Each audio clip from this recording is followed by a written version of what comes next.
I'm Lilian Hook. I'm the Director of Cell Apheresis and Gene Therapies at NHS Blood and Transplant.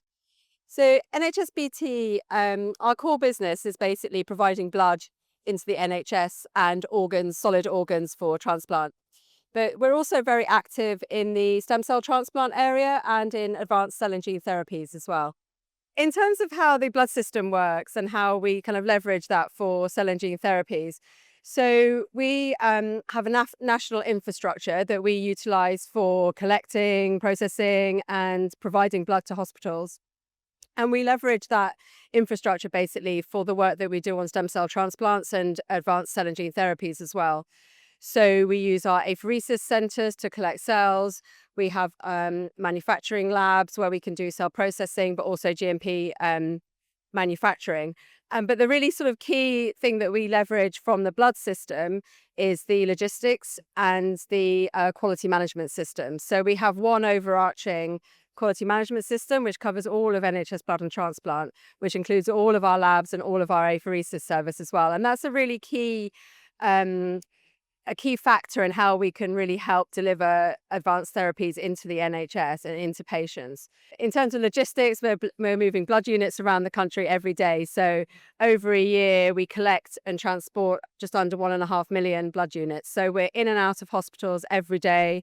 We've also got cold chain logistics as well. So that's how the sort of blood system really can feed into and be leveraged for the delivery of cell and gene therapies.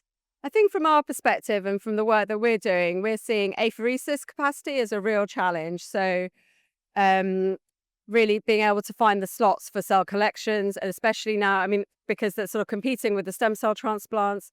We've got the CAR Ts that are now pretty well established, but then we know that there's a whole pipeline of new therapies coming through that are going to require apheresis.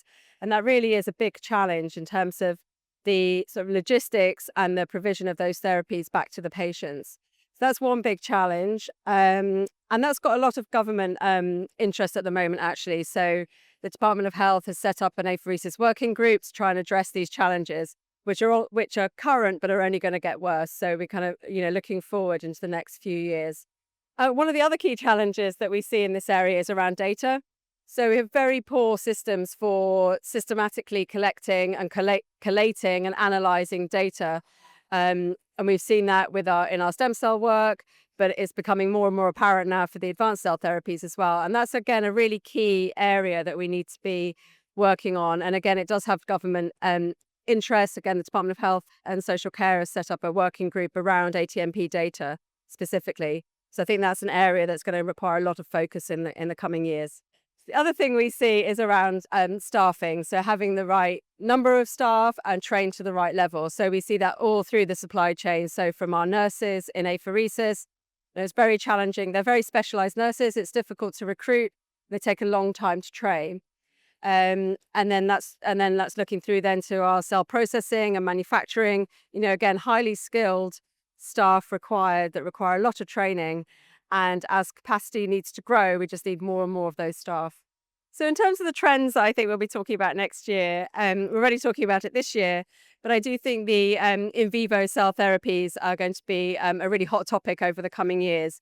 So I was mentioning earlier all the challenges we have around infrastructure and staffing in terms of the complex manufacturing currently that we have, and the logistics of moving cells around countries, but even, across borders and things. Those in vivo cell therapies have got the potential to really change the system in which these therapies are delivered. And I think it could be a really interesting space to watch.